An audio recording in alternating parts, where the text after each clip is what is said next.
इस रोमांचक कहानी की शुरुआत होती है एक बहुत ही बड़ी जेल को दिखाते हुए, जहां पर कई सारे कैदी कैद रहते थे। लेकिन इस जेल के अंदर बहुत ही अच्छा खाना बनाया जाता था। लेकिन सिर्फ एक दिन नहीं बल्कि हमेशा के लिए ही कैदियों के लिए इतना अच्छा खाना बनाया जा रहा था जेल के स्टाफ द्वारा। उस जेल के अंदर तो कई सारे फेमस शेफ भी काम किया करते थे जो डिलीशियस खाना बनाते हैं। ये जेल तो कई सारे फ्लोर्स का होता है, जहां हर एक फ्लोर पर कई सारे कैदियों को कैद करके रखा गया था। इन सभी कैदियों ने कोई ना कोई जुर्म किया होता है, जिसकी वजह से आज वो सजा काट रहे हैं और अब उनके द्वारा किए गए क्राइम के हिसाब से ही सभी को ऊपर नीचे रखा गया था। जैसे कि जिसने सबसे बड़ा क्राइम किया है उसे सबसे डाउन फ्लोर पर, और जिसने थोड़ा कम क्राइम किया है उसे एकदम टॉप पर। अब जेल के अंदर मौजूद सारे के सारे शेफ बहुत ही डिलीशियस खाना बनाकर उसे सर्कुलर पाथ में रख देते हैं। ये सर्कुलर बोर्ड एक एक करके सभी फ्लोर्स के ऊपर जाएगा, जहां पर सारे अपराधी उसे कुछ मिनट्स के लिए खा सकते थे। उन अपराधियों को तो सिर्फ 2 मिनट का ही समय मिलता उन सारे खाने को खाने के लिए, जिसके बाद वो खाने वाला डिस्क नीचे वाले फ्लोर की तरफ चले जाएगा। यानी कि इसी तरीके से सारे फ्लोर्स के अपराधी 2-2 मिनट के इंटरवल के लिए खाना खाया करते। सर्कुलर टेबल में रखा गया सारा खाना जैसे जैसे टॉप फ्लोर से बॉटम फ्लोर की तरफ जाता,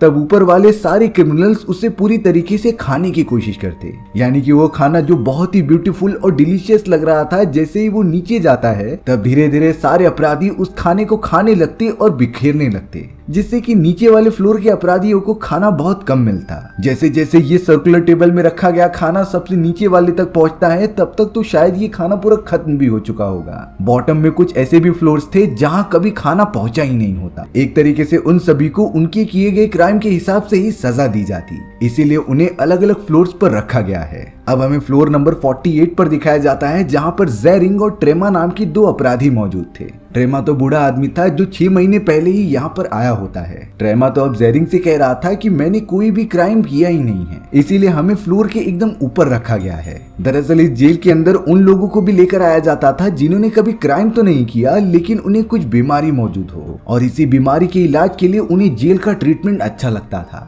इस जेल के अंदर तो नॉर्मल पेशेंट्स को सिर्फ 6 महीने ही रखा जाता है, जिसके बाद उन्हें एक सर्टिफिकेट मिलता था। ये सर्टिफिकेट पूरी जगह पर एक्सेप्टेड है कि इस आदमी को कोई बीमारी नहीं है। लेकिन भले ही ट्रेमा का 6 महीने बीत चुके हो, पर वो और ज्यादा 6 महीने रहना चाहता था, क्योंकि उसे हमेशा सभी पर बहुत ही ज्यादा गुस्सा आता। ये गुस्सा इतना ज्यादा बढ़ गया होता है कि ट्रेमा ने तो एक बार अपनी मदर को ही ऊपर से नीचे फेंक दिया। इसीलिए जब तक वो अपने गुस्से को शांत न कर ले, वो इस जेल से जाएगा ही नहीं। ट्रेमा ने तो जेरिंग से कहा कि हर दिन यहाँ पर सर्कुलर टेबल में खाना आता था जो ऊपर से नीचे वाले फ्लोर में जाएगा। हम सब तो लकी हैं जो ऊपर वाले फ्लोर्स में रह रहे हैं, लेकिन जो सबसे बॉटम फ्लोर में रहते हैं वहाँ कभी कभी खाना पहुँचने से पहले ही खत्म हो जाता, और अब खाना न मिलने के कारण वो सारे अपराधी एक दूसरे का मांस ही खाते थे। बॉटम फ्लोर्स में रहने वाले क्रिमिनल्स की हालत बद से बदतर हो चली थी। अब एक दिन जेरिंग और ट्रेमा के फ्लोर पर वही सर्कुलर टेबल आ जाता है, लेकिन ऊपर वाले फ्लोर्स के क्रिमिनल ने वहां के खाने को पूरी तरीके से बर्बाद कर दिया था। इसके बावजूद भी ट्रेमा उन बचे हुए खाने को खाने लगा था। जेरिंग तो उन सभी में पड़े हुए एक एप्पल को उठा लेता है, जिसे कि वो बाद में खाएगा। इसके अलावा वहां कोई भी खाना बचा नहीं था जिसे खाया जा सके। अब 2 मिनट बीतने के बाद वो सर्कुलर प्लेटफॉर्म वापस नीचे की तरफ चला गया, लेकिन ट्रेमा ने टेबल जाने से पहले वहां से एक ड्रिंक चुरा लिया। थोड़ी देर के अंदर ही अंदर अचानक उनके फ्लोर पर गर्मी बहुत ज्यादा बढ़ने लगी। दरअसल बात ये होती है कि ये जेल का रूल है कि जब भी वो सर्कुलर टेबल किसी भी फ्लोर पर आएगी तो सभी क्रिमिनल सिर्फ उसे खा सकते हैं, नहीं खाने को टेबल से उठाकर अपने पास रख सकते हैं। अगर किसी ने भी ऐसा किया तो सजा के तौर पर उस फ्लोर का टेम्परेचर घटा या फिर बढ़ा दिया जाएगा। जेरिंग भी ट्रेमा को कुछ कह नहीं सकता, क्योंकि वो दोनों कुछ ही दिनों पहले यहाँ मिले हैं, क्योंकि समय समय पर क्रिमिनल्स के बिहेवियर को देखकर उनकी फ्लोर्स और जेल को बदला जाता था। यानी कि उनकी शिफ्टिंग की जाती थी डिफरेंट फ्लोर्स पर, जिससे कि उन्हें एहसास हो कि खाना ना मिलना और वहाँ की कंडीशन खराब रहना कितना ज्यादा मुश्किल की बात होती है। अब अगले दिन ही ट्रेमा और जेरिंग को उस सर्कुलर टेबल पर एक लेडी बैठी हुई दिखाई दी। जेरिंग को नहीं समझ रहा था कि आखिर ये लेडी यहाँ क्या कर रही है। तब जाकर ट्रेमा ने बताया कि इस लेडी का बेटा इसी जगह पर कहीं खो चुका है, और हर महीने में एक बार ये लेडी अपने सर्कुलर टेबल पर बैठकर अपने बेटे को ढूंढती थी। दरअसल ट्रेमा ने तो इस जेल के बॉटम फ्लोर्स पर भी दिन गुजारे होते हैं जो किसी नर्क से कम नहीं थे, इसीलिए ट्रेमा चाहता था कि किसी भी तरीके से वो ऊंचे वाले फ्लोर पर ही जाए।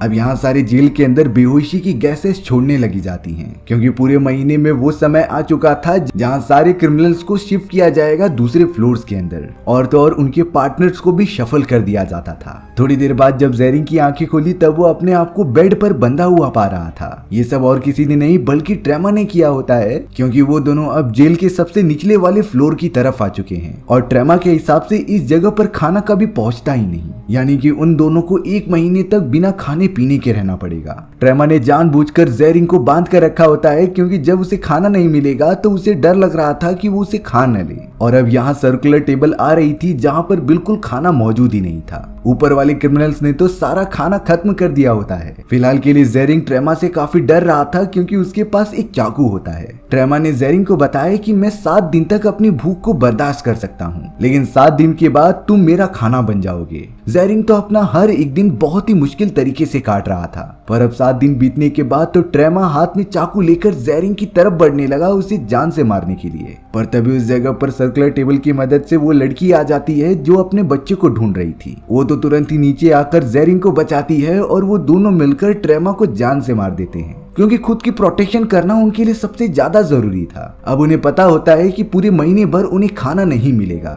इसीलिए वो दोनों ट्रेमा की डेड बॉडी को अपना खाना बनाकर खाकर सरवाइव कर रहे थे। अब पूरा 1 महीना बीतने के बाद सभी क्रिमिनल्स को वापस से शिफ्ट किया जाता है। शफल करने के बाद जब जेरिंग ने अपनी आंखें खोली तब उसने देखा कि वो 33 फ्लोर नंबर पर है, और उसके चैम्बर में तो मिया नाम की एक लेडी मौजूद थी जिसका एक छोटा सा कुत्ता होता है। जेरिंग ने जब मिया को देखा तब वो पूरी तरीके से चौंक गया था, क्योंकि मिया वही लेडी होती है जिसने की जेल में आते समय जेरिंग और बाकी लोगों का इंटरव्यू लिया होता है। पर यह समझ में नहीं आ रहा था कि आखिरकार मिया इस जेल में क्या कर रही है। कुछ बातें करने पर मिया ने जेरिंग को बताया कि उसे एक बहुत ही खतरनाक बीमारी है और वो कुछ ही महीनों तक जिंदा रहेगी, इसीलिए मिया को इस जेल के बारे में जानना था और इसका एक्सपीरियंस लेना था, तो वो यहाँ पर आ गई। लेकिन जेरिंग अब मिया को जेल की असली सच्चाई बताता है कि यहाँ पर हालत बहुत खराब है। सर्कुलर टेबल में 1 महीने में सिर्फ एक ही बार खाना आता था, जो कि हर लेवल्स में 2-2 मिनट के बाद नीचे जाता है। कई सारे नीचे वाले लेवल्स के लोगों को तो खाना नसीब ही नहीं होता, जिससे कि वो खुद को ही मारकर खाने लगे थे।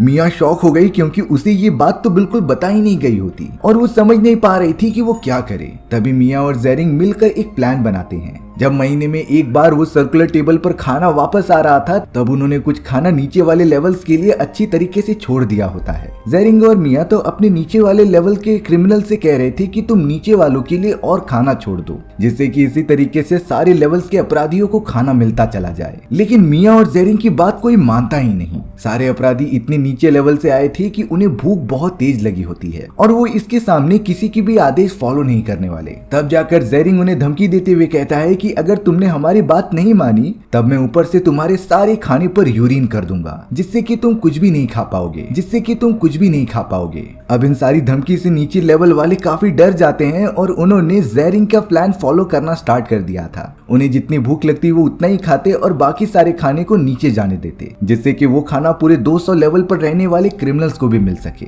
लेकिन इस बात के लिए मिया और जेरिंग अपने ऊपर वाले लेवल्स के क्रिमिनल को मना ही नहीं पाते, क्योंकि ऊपर वाले फ्लोर्स पर रहने वाले सारे क्रिमिनल्स बहुत ही ज्यादा सुपीरियर हैं और खुद को सभी से बड़ा समझते हैं। अब एक दिन वही सर्कुलर टेबल पर जब बहुत सारा खाना आता है तब उसके ऊपर वही लेडी मौजूद थी जो अपने बेटे को ढूंढ रही होती है। उसका नाम मारू होता है, जो बहुत ही ज्यादा बीमार थी। मिया और जेरिंग ने तो तुरंत ही मारू को उठाया और उसका इलाज करने लगे, पर तभी मिया का डॉग उस सर्कुलर टेबल से कुछ खाना उठाकर भागने लगता है। ऐसा करते ही वो सब रूल्स के खिलाफ चले गए और उस चैम्बर की टेम्परेचर काफी नीचे गिरने लगा। जेरिंग तुरंत ही भागते हुए उस कुत्ते के मुंह से खाना छीनता है और वापस टेबल पर रख देता है, जिससे कि चैम्बर की कंडीशन एकदम नॉर्मल हो गई। जेरिंग ने मिया को बताया कि मारू अपने खोए हुए बेटे को ढूंढ रही है जो यहाँ पर गुम हो चुका है, पर मिया इसका जवाब देती है कि मैंने इस लेडी का इंटरव्यू लिया है, ये तो एक एक्ट्रेस है और वो इस जेल के अंदर किसी और के साथ आई नहीं थी। यानी कि मारू अपने खोए हुए बेटे को इमेजिनरी तरीके से देख रही होती है। अब जब वो तीनों सोकर उठते हैं तब जेरिंग ने देखा कि मारू वहाँ से गायब हो चुकी है और उसने तो पता नहीं क्यों मिया के कुत्ते को भी जान से मार दिया था। इस बात से मिया बहुत ही ज्यादा डिसअपॉइंटेड हो गई, क्योंकि एक उसका कुत्ता ही था जो उसे सहारा दे रहा था इतने समय से जीने के लिए। उसे तो मारू पर बहुत ही ज्यादा गुस्सा आ रहा था, लेकिन फिर भी वो अपने आप को कंट्रोल करती है।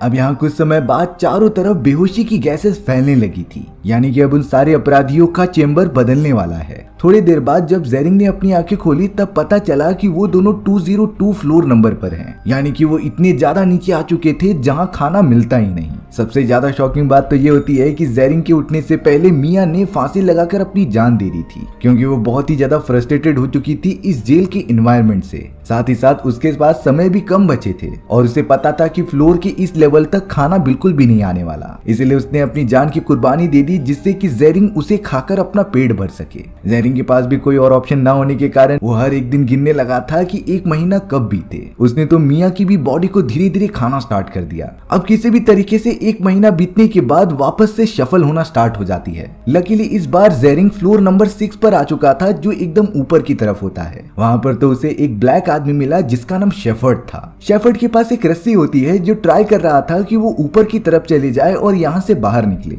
लेकिन ऊपर के फ्लोर्स वाले क्रिमिनल्स उसे ऊपर आने ही नहीं देते थे। लेकिन ऊपर वाले फ्लोर्स के क्रिमिनल्स शेफर्ड को ऊपर चढ़ने देते ही नहीं थे। शेफर्ड तो इतनी ऊंचाई से नीचे गिरी जाता, लेकिन जेरिंग ने उसकी जान बचा ली। जेरिंग यहाँ पर शेफर्ड को एक बहुत ही अच्छा आइडिया देता है कि अगर उन्हें यहाँ से बाहर निकलना है तो लिफ्ट के पैटर्न को समझना पड़ेगा। जेरिंग कहता है कि अगर हम दोनों लास्ट फ्लोर तक सही खाना बांट दें तो ये लिफ्ट ऊपर की तरफ बहुत तेजी से आती थी, जिसके बाद अगर हम लिफ्ट के ऊपर चढ़ जाएं तो एकदम ऊंचाई तक पहुंच सकते थे और यहाँ से बाहर भी निकल सकते थे। इन्हीं सारे प्लान्स को अच्छे से समझकर वो दोनों लिफ्ट से नीचे जाने लगते हैं और शुरुआत के 50 फ्लोर वाले क्रिमिनल्स को खाना बिल्कुल भी नहीं देते हैं, क्योंकि उन्होंने कुछ ही दिन पहले खाना खाया था। 50 फ्लोर के बाद जैसे जैसे वो दोनों नीचे जा रहे थे उन्होंने लोगों को लिमिटेड अमाउंट में खाना बांटना स्टार्ट कर दिया, जिससे कि एंडिंग फ्लोर्स वाले लोग भी खाना खा सके। देखते ही देखते वो फ्लोर के काफी नीचे चले जाते हैं और अब फ्लोर काउंट 200 से ज्यादा हो चुका था। फ्लोर का काउंट तो 250 के ऊपर चले जाता है, जिससे कि जेरिंग बहुत ही ज्यादा शॉक हो गया था, क्योंकि उसे लग रहा होता है कि 250 फ्लोर के बाद कुछ है ही नहीं। लेकिन ये जेरिंग की गलतफहमी थी। रास्ते में तो उन्हें मारू भी मिलती है, जिसे कि एक आदमी मारने की कोशिश कर रहा था। जेरिंग और शेफर्ड तो मिलकर उस आदमी को जान से मार देते हैं, लेकिन इन सारी चीजों में वो दोनों भी घायल हो चुके थे। अब वो दोनों लगातार ट्रैवल करते हुए एकदम आखिरी फ्लोर पर पहुंच जाते हैं। उस जगह के तो एक कबर्ड के नीचे लड़की छुपी हुई थी। जेरिंग को लगता है कि यही वो लड़की है जिसे कि मारू लगातार ढूंढ रही है। उन दोनों ने तो एक खाना कमिटी मेंबर्स के लिए रखा था, जिससे कि उन्हें पता चले कि एंडिंग फ्लोर तक आने के बाद भी खाना बच जाता है, और इससे उन्हें पता चलेगा कि हम सारे क्रिमिनल्स कितना कोऑर्डिनेट कर रहे हैं और यूनिटी दिखा रहे हैं। पर अब उस लड़की को बहुत ज्यादा भूखा देखकर जेरिंग ने उसे वो केक दे दिया था, जिससे कि वो पूरी तरीके से खा जाती है। अब उन दोनों को पता चल चुका था कि इसके नीचे कोई भी फ्लोर्स नहीं है, यानी कि जब तक लिफ्ट ऊपर नहीं जाती तब तक के लिए वो दोनों यहाँ पर फंस चुके हैं। सोते हुए जेरिंग बहुत ही ज्यादा हेलुसिनेट कर रहा था, क्योंकि उसे अपने सामने ट्रेमा दिखाई देता है जो कुछ ही समय पहले मर चुका था। जेरिंग अब आखिरी फ्लोर पर पहुंचने के बाद ट्रेमा से कुछ बातें करने लगता है, और अब वो मोमेंट आने वाला था जब वो लिफ्ट बहुत ही स्पीड से ऊपर की तरफ जाएगी। ट्रेमा तो जेरिंग को बता रहा होता है कि ये लड़की एक मैसेंजर है, जिसे कि अकेले ही ऊपर की तरफ जाना होगा, जिससे कि कमिटी मेंबर्स इन्हें रेस्क्यू कर ले। और अगर ये बच्ची उन कमिटी मेंबर्स को जिंदा मिल गई तब वो सोचेंगी कि तुम सभी क्रिमिनल्स ने एकता से रहना सीख लिया है, तुम्हारे अंदर इतनी यूनिटी है कि तुम सब खाने को एक दूसरे से बांट सकते हो, जिसके बाद एक एक करके सारे अपराधियों को छोड़ दिया जाएगा। अब तुरंत ही वो लिफ्ट ऊपर की तरफ जाने लगी, जिसके ऊपर वो बच्ची बैठी होती है। वो इतनी स्पीड से गई कि कमिटी मेंबर्स वालों के हेडक्वार्टर में पहुंच जाती है, यानी कि अब कमिटी मेंबर्स को भरोसा हो चुका है कि वहां मौजूद सारे के सारे क्रिमिनल्स ने यूनिटी बनाकर रहना सीख लिया है। सभी ने डिसाइड किया कि वो क्रिमिनल्स को 6 महीने बाद सर्टिफिकेट देकर यहाँ से हमेशा के लिए छोड़ देंगे, क्योंकि यही उनका टेस्ट था जिसमें कि वो सब एक तरह से पास हो चुके थे। और हमारी ये कहानी यहीं पर खत्म हो जाती है। सो व्यूअर्स, आपको ये स्टोरी कैसी लगी कमेंट सेक्शन में बताना भूलना मत। और अगर आपको मेरा एक्सप्लेनेशन 1% भी अच्छा लगा होगा ना, तो वीडियो को लाइक एंड चैनल को सब्सक्राइब जरूर कर देना। मिलते हैं इसी तरीके की मजेदार वीडियोस में, तब तक के लिए बाय बाय।